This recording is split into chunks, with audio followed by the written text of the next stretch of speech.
అందరికీ నమస్కారం. The education ఛానల్కి స్వాగతం. విద్యారంగానికి సంబంధించి ముఖ్యంగా ఇంజనీరింగ్ కోర్సులకు సంబంధించి ఎక్కడ చేర్చాలి, పిల్లల్ని ఏ కాలేజీలో అయితే బెస్ట్గా ఉంటుంది, భవిష్యత్తు వాళ్ళకి శ్రేయస్కరంగా సాగుతుంది అనే దాని మీద పేరెంట్స్ చాలా మల్లగుల్లాలు పడుతుంటారు. ఎందుకంటే అనేక రకాల ఆప్షన్స్ ఉంటాయి మన ముందు. మన ఆర్థిక పరిస్థితి, మన విద్యార్థి స్థాయి, వీటన్నిటిని పరిగణలో తీసుకుని తగినటువంటి కాలేజీని ఎంపిక చేసుకోవాల్సి ఉంటుంది. దానికి తగ్గట్టుగా రాబోయే 4-5 నెలల పాటు ఇంజనీరింగ్ కౌన్సిలింగ్ అన్ని కోర్సులకి పూర్తయ్యేటంత వరకు మనం గైడ్ చేసేదానికి తగ్గట్టుగా వివిధ వీడియోలు పోస్ట్ చేయబోతున్నాం. అందులో భాగంగానే ఈ రోజు వీడియో మీరు చూడాల్సి ఉంటుంది. ఇది కామెడ్-కేకి సంబంధించి. కామెడ్-కే పరీక్ష ఎందుకు అవసరం, ఎవరు రాయాలి, ఏ కేటగిరీ వాళ్ళకి ఇది సూటబుల్ అనేది ఇప్పటికే మనం 2 వీడియోలు చేసున్నాం. వాటిని కూడా చూడొచ్చు. అయితే ఈ కామెడ్-కేకి సంబంధించి అప్లికేషన్ ప్రక్రియ పూర్తయ్యే దశకు వస్తుంది. రేపు మార్చి మొదటి వారంతో దీని గడువు పూర్తవుతుంది. ఇప్పటి వరకు చాలా మంది అప్లికేషన్లు పెట్టి ఉంటారు. ఇప్పటి వరకు పెట్టనటువంటి వాళ్ళు ఖచ్చితంగా పెట్టేదానికోసం ప్రయత్నం చేయండి. ఎవరు ఈ కామెడ్-కే పరీక్ష రాయాలి అంటే, ఎవరైతే 96 బిలో పర్సెంటేజ్ ఉండి జేఈఈ మెయిన్స్ జనవరి సెషన్లో, ఇప్పుడు ఏప్రిల్ సెషన్ కోసం ప్రిపేర్ అవుతూ, దాంతో పాటుగా ఇతర అనేక రకాల ఎంట్రన్స్ టెస్టులు రాసి ఎక్కడో చోట మంచి కాలేజీలో చేరాలని ఆశిస్తున్నటువంటి వాళ్ళందరూ కూడా ఈ కామెడ్-కే ఎగ్జామ్ రాయాల్సి ఉంటుంది. ఎందుకని రాయాలి అంటే, 2 తెలుగు రాష్ట్రాల్లో ఉన్నటువంటి మొత్తం ఇంజనీరింగ్ కాలేజీలు అన్నింటికన్నా కూడా ది బెస్ట్ కాలేజీలు కామెడ్-కే ఎంట్రన్స్ టెస్ట్ ద్వారా మనకి అడ్మిషన్ దొరుకుతుంది. ఒక రకంగా చెప్పాలంటే టాప్ 5 ఎన్ఐటీల తర్వాత బెస్ట్ కాలేజెస్ కూడా ఈ కామెడ్-కే ద్వారా మనకి అవకాశం ఉంటుంది. ప్యాకేజ్ పరంగా చూస్తే ఎన్ఐటీల కన్నా కూడా యావరేజ్ ప్యాకేజ్ ఎక్కువగా ఉన్నటువంటి కాలేజీలు కామెడ్-కేలో ఉన్నాయి. అందుకోసమే కామెడ్-కే టెస్ట్ ఖచ్చితంగా రాయాలి. అయితే కామెడ్-కేలో ఫీజుల విషయం మీద కాసింత ఆలోచించాల్సినటువంటి అవసరం ఉంది. ఈ ఏడాది వాస్తవానికి ఆంధ్రప్రదేశ్ ఇంజనీరింగ్ కాలేజీల్లో కూడా ఫీజులు పెరగబోతున్నాయి.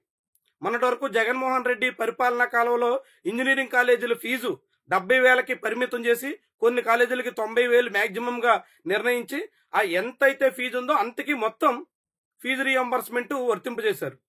రాబోయేటువంటి విద్యా సంవత్సరంలో కాలేజీ ఫీజులు సుమారుగా 1,25,000 వరకు కూడా పెంచేదానికోసం అవకాశం ఉంది. దాంతోపాటుగా అనేక కాలేజీలకి ఈసారి డీమ్డ్ యూనివర్సిటీ హోదాలు కూడా కట్టబెట్టబోతున్నారు. దాంతో ఆటోమేటిక్ గా ఫీజులు పెరగబోతున్నాయి.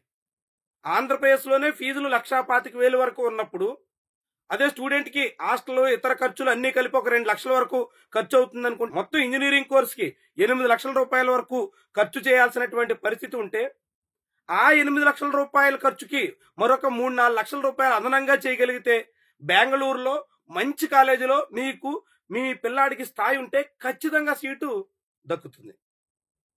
ఎందుకంటే అక్కడ కాలేజీలు హిస్టరీ పరంగా చూసినా, అక్కడ ఉన్నటువంటి ఎన్ఐఆర్ఎఫ్ ర్యాంకింగ్స్ లో చూసినా, లేకుంటే ప్లేస్మెంట్స్ పరంగా చూసినా, ఏ రకంగా చూసినా సరే హైదరాబాద్ టాప్ 10 కాలేజీల కన్నా ఆంధ్రాలో ఉన్నటువంటి అన్ని ఇంజనీరింగ్ కాలేజీల కన్నా కూడా చాలా మెరుగైనటువంటి స్థాయిలో బెంగళూరు కాలేజెస్ ఉంటాయి.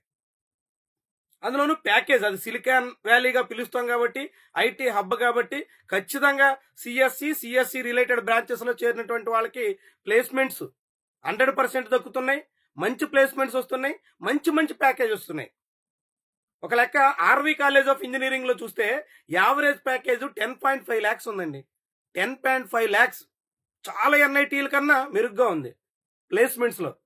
దాని హిస్టరీ పరంగా చూస్తే ఎప్పుడు ఆ కాలేజ్ 1946 లో స్టార్ట్ చేసినటువంటి కాలేజ్, అంటే ఇండిపెండెన్స్ కు ముందే ఇంజనీరింగ్ కాలేజ్ కర్ణాటకలోనే ఫస్ట్ ఇంజనీరింగ్ కాలేజ్ గా స్టార్ట్ అయింది. అంత హిస్టరీ ఉన్నటువంటి కాలేజ్, అంత మంచి ప్లేస్మెంట్స్ దక్కుతున్నటువంటి కాలేజ్, ఎన్ఐఆర్ఎఫ్ లో కూడా టాప్ 100 అరౌండ్ గా ఉన్నటువంటి కాలేజ్. ఇలా అన్ని అంశాల్లో కూడా చాలా ముందంజలో ఉన్నటువంటి సంస్థలు కాబట్టి ఖచ్చితంగా కనీసంగా 12 లక్షల రూపాయల వరకు ఫీజు అవుతుంది. 12-15 లక్షల మధ్యలో మేము పెట్టుకోగలం. లేకుంటే దానికి తగ్గట్టుగా ఎడ్యుకేషన్ లోన్ తో మా పిల్లాన్ని మంచి క్యాంపస్ లో చదివించాలి అని ఆలోచించేటువంటి వాళ్ళు అందరూ కూడా కామెడ్-కే ఎగ్జామ్ మాత్రం ఖచ్చితంగా రాయించండి. ఈ ఎగ్జామ్ కి అప్లికేషన్ పెట్టేదానికోసం 15th మార్చ్ లాస్ట్ డేట్. అయితే త్వరగా పెట్టుకుంటే ఎగ్జామ్ సెంటర్లో అన్ని కూడా మనకు ఆశించినటువంటి చోట వచ్చేదానికోసం అవకాశం ఉంటుంది. కాబట్టి 15th మార్చ్ లోగా ఇది పెడితే మే 10వ తారీఖున కామెడ్కే ఎగ్జామ్ ఉంటుంది. ఈ ఎగ్జామ్ రాసినటువంటి వాళ్ళకి చాలా మంచి కాలేజీల్లో అడ్మిషన్ దొరకడానికి అవకాశం ఉంటుంది. కాబట్టి ఖచ్చితంగా అందరూ ప్రయత్నం చేయండి.